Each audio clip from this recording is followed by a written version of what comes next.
You're not short on leads. You're short on follow-up. Stop trying to convince people. Your job is to give people the data. Give them the facts. They did business with you. You're going to treat them slightly different, i.e. it's VIP time service for them now. I'm maxed out and my 90-minute block isn't enough anymore. What's the absolute best lowest cost task to outsource first to buy back my time for sales calls? Well, congratulations on maxing out on your 90 minutes. And for anyone who's wondering what that 90-minute kind of block that I speak about, a 90-minute sprint, if you can, first thing in the morning, 9:30-ish, 9:20-ish is when we get started. And that is for prospecting, lead generation, business development. Use whatever words you want to use. But again, congratulations to the person who asked the question, because obviously you're getting results. And now what you want to do, from the sounds of the question, is you want to free up your time so you could do more of that. And so this is the thought process, all right? And I went through this probably about 10 years ago, where I figured out that I'm best and the highest return that I get, the highest revenue that I make, is based on two things in this industry of being a sales professional when it comes to a higher ticket service or product, which is me meeting more people online or in person, okay, either or, and then helping them with the actual process of buying real estate, doing up an insurance policy, like that final signing process. Now, I am not naive to the fact that there's 167 things that need to get done in between. And so to the question, I think the first thing that you want to outsource, now you can outsource it with a real life in-person executive assistant, or nowadays you can do it with a VA, okay? Because sometimes you don't need a full 40-hour work week from someone.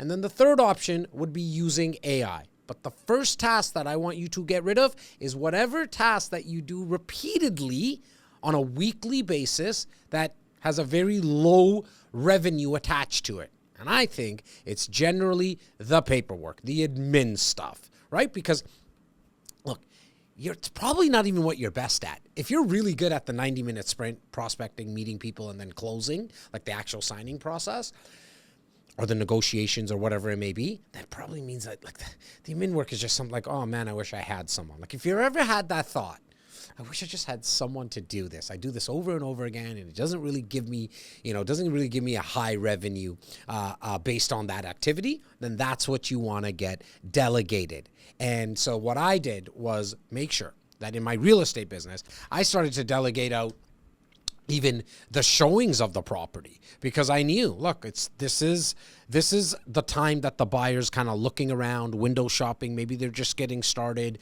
But once they found a property, I would make sure that I would go take a look at it and just kind of check off on everything they told me in the initial consultation. But I started to delegate that. I delegated the home inspections. I delegated all the paperwork. Like, I don't need to be the best printer person in the world. Someone else can do that. Hence why I always started with an executive assistant. But again, you might not be able to afford one right now, or you don't even need somebody. Sometimes you can afford them, but you don't need them for 40 hours. You need somebody at 20 hours. I would say get a VA, delegate the admin paperwork right away so it frees up more time so you can start to prospect more. I close the deal, but my clients disappear afterward. What's the simple, repeatable system for keeping loyalty alive so they refer business automatically for years?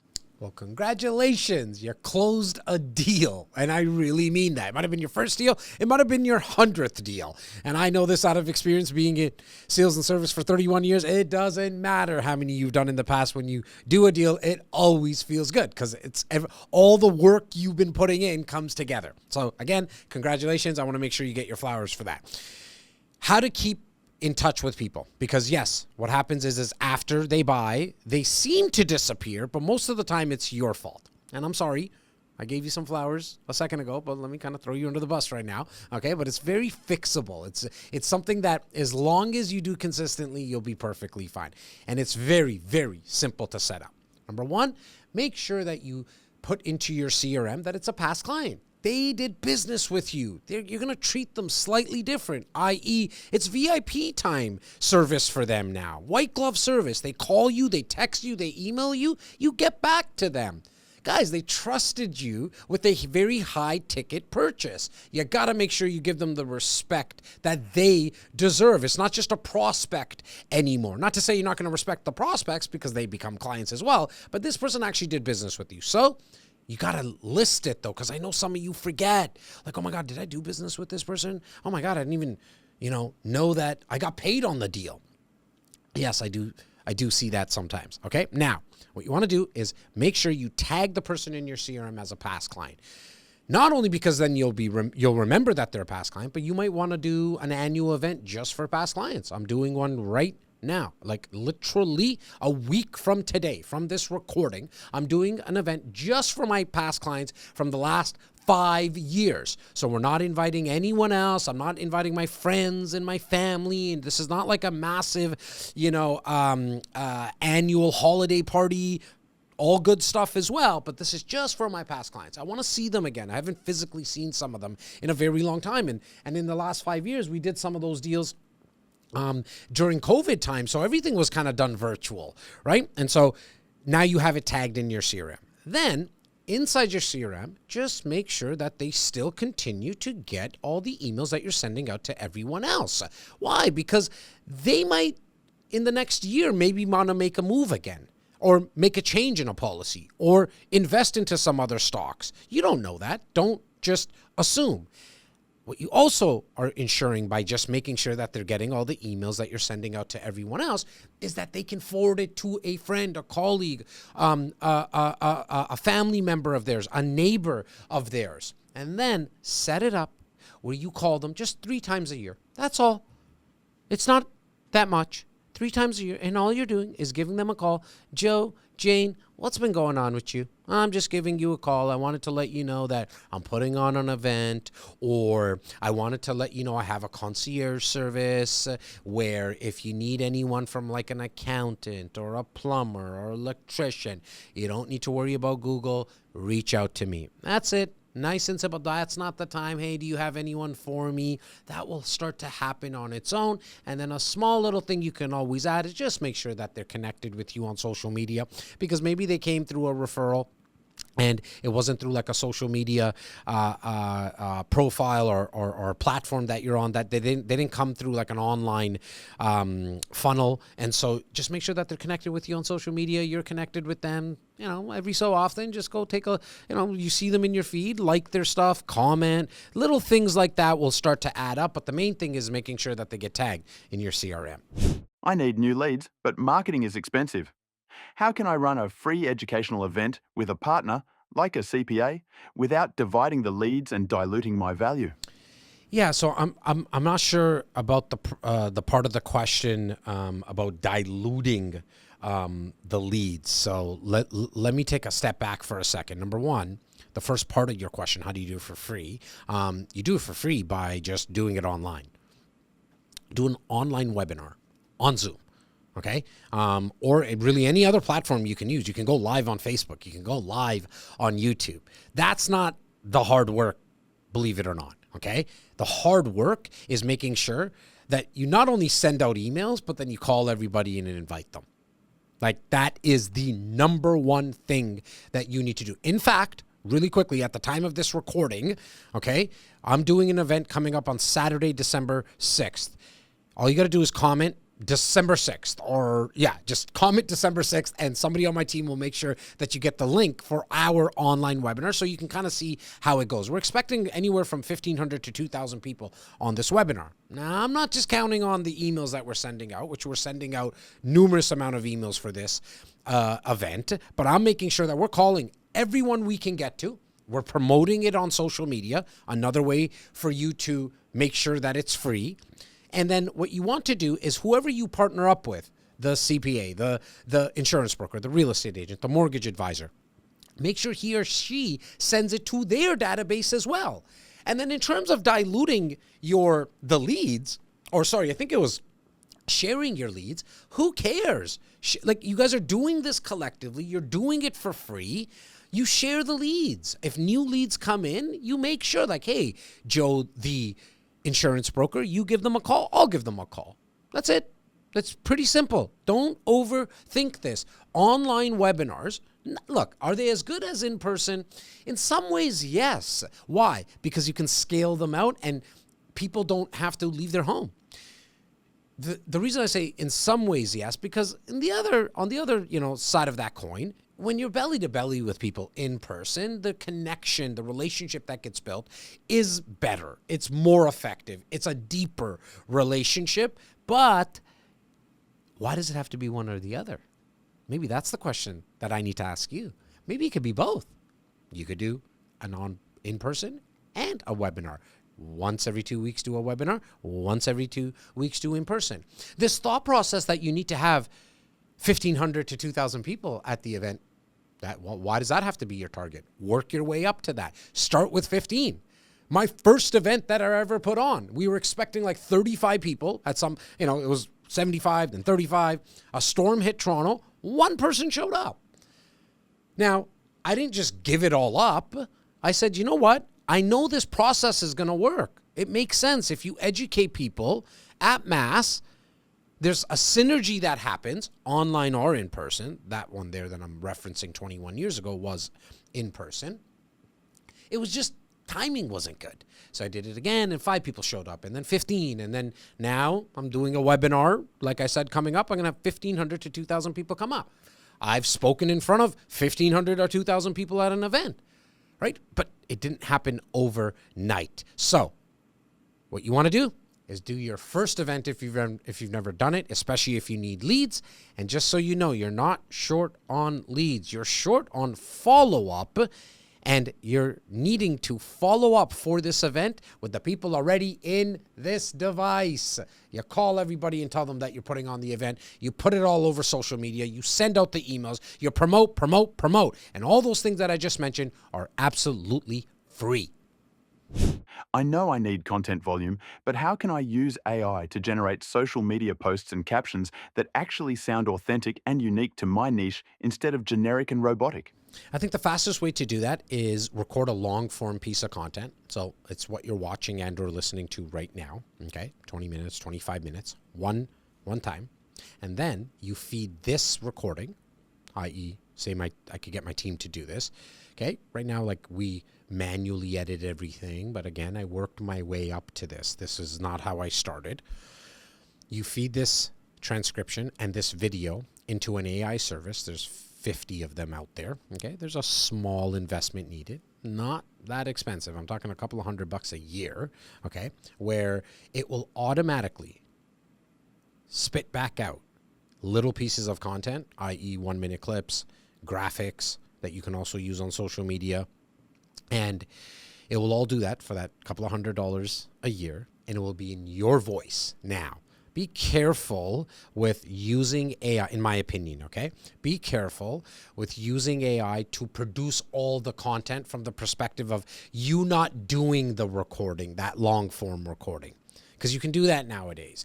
And is it efficient? Obviously, because it's not you recording it, and AI can do 1,000 times faster pieces of content than I personally can as a human being. But you're not going to make the connection with people, I think, even remotely close, right? And I know some of the AI has gotten really good. You can't even tell the difference, but you still can. You still can tell the difference because it's almost too polished, right? Look, if you're somebody who's watched and listened to me for a while, something's kept you with me, and I'm bringing the furthest thing away from being polished, right? I'm just myself, and I allow whoever wants to connect with me to connect with me. And the people that don't, that's okay. But it all starts with my face, my voice, my tone, my style. And that's what I would want you to start with from the process of doing a long form recording, and then let AI technology take over and taking the clips out, still in my voice, still in my face, still with my face and your face in your video, but it's still real. It's authentic. It's not fake. And that's the way that what you could do is at a very, very low cost, produce more content on a consistent basis. My clients are telling me they'll wait and see until interest rates drop further next year. How do I get them off the fence right now without pressuring them? Yeah, so I take it this is coming from either a mortgage broker or a real estate agent, and currently we're hearing that a lot in my real estate company as well, because as of the time of this recording, end of 2025, rates have been coming down, but we're not sure if they've hit rock bottom. And the way to speak to your clients, from my perspective, and what we've been getting a lot of results with, is the truth. Mr. and Mrs. Person I'm speaking to, you're right. Rates can go lower and values can come down as well. We don't see that, generally speaking, meaning that when rates come down, which is then the cost of borrowing is coming down, then we usually see values go up because more people enter the marketplace. And so it's really a matter of what you're trying to accomplish, right? Side note, like outside of the script for a second, speaking salesperson to salesperson, it's not your money. So you can't make the decision for them and you can't convince them. Just get over the fact that you are not going to convince people. And if somehow you figured out a way to manipulate them on the spot, or you were just dealing with somebody that was easily manipulatable, if that's a word, you might get away with it once. But they're going to have a bad taste in their mouth and they're not going to introduce you to their network. And then so for that one deal, $5,000, $10,000, $50,000, you lost out on hundreds of thousands of dollars. So this, because it's the most asked question I get. How do I, Jazz, you're so good at convincing. How do you convince? I don't convince anybody. I sort. Whoever is ready right now, fantastic. I go into the conversation knowing that most people are not going to be ready yet. The timing is not right. So I don't waste my time trying to convince them because I know I'm going to lose them later. And so all I'm doing is making sure that I give them the facts. Yes, are rates coming down? Could they go down less? Yes, they could. I don't have the crystal ball, and anybody who tells you they know exactly what's going on, and I mean the smartest economists in the country and in the world, have been wrong more than they've been right. Nobody saw what we're facing right now currently at the time of this recording. The cost of holding on to assets has increased way faster than anyone expected, right? And then sales went down. Now there's a lot more inventory, specifically about real estate here. And so what your job is to give people the data, give them the facts so they can make an informed quality decision themselves. You want to be a pro and you want this to be sustainable? Stop trying to convince people. Just give them the data. I guarantee you, I'm not telling you that this might work. In the past and at times you'll still hear me say, not everything I tell you is going to work. I'm trying to stack the cards in your favor. This right here, what I'm telling you, is going to work 100%. If you stay consistent with this strategy, you will win long term. And you will make more money than you ever dreamt of. Truly, in this industry of sales, which is this. When you speak to everybody and anybody in any medium, phone call, social media, events, one-on-one, whatever, a blog, here's the strategy.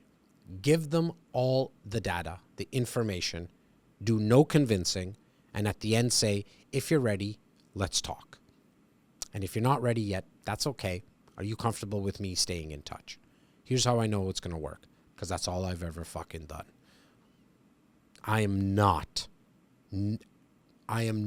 going to tell people that they should do something, they shouldn't do something. It's not my money. So I get to sleep very well at night.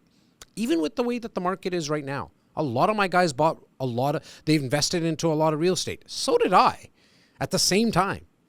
And our portfolios are not doing as well as they were in the past. Or as much as we thought they were going to be doing in terms of how well they were going to be doing at this time. But I feel for them. I have compassion for them. I'm going through it as well, but I'm not I'm not afraid and like losing sleep because, oh my God, what did I put my people into? I didn't put anyone into anything. I gave the advice from the perspective of, here's the data. Now it's your money. You get to decide. I made the decision and I went in. I'm getting hurt as well right now.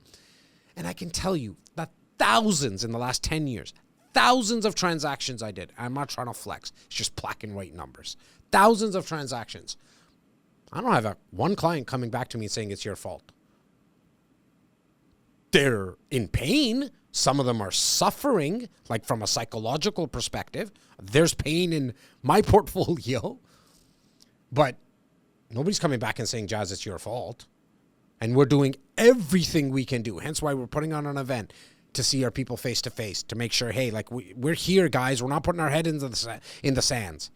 And we're doing a massive event through online webinar to showcase everyone the numbers. Like, here's what it is. Here's why it's happening. Here's why we think from what we've seen in the past and where things are going.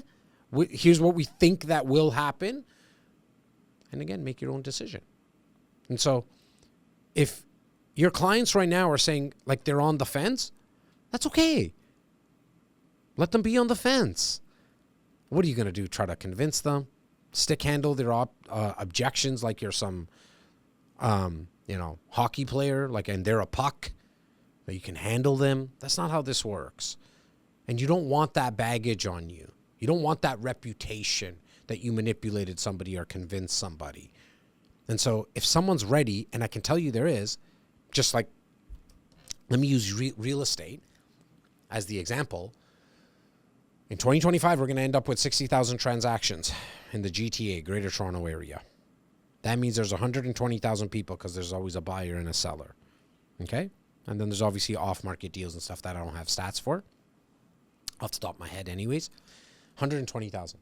So there's 120,000 people where money exchanged hands and you as a real estate agent or a mortgage broker could have got paid. So it's not like there's not business to be had. It's a matter of who got in front of it. Or let me say it like this, who got in between it. So your job is to make sure that you're out there more and you're not a secret sales professional. Put yourself out there, educate people, and just watch the referrals and deals start to come in.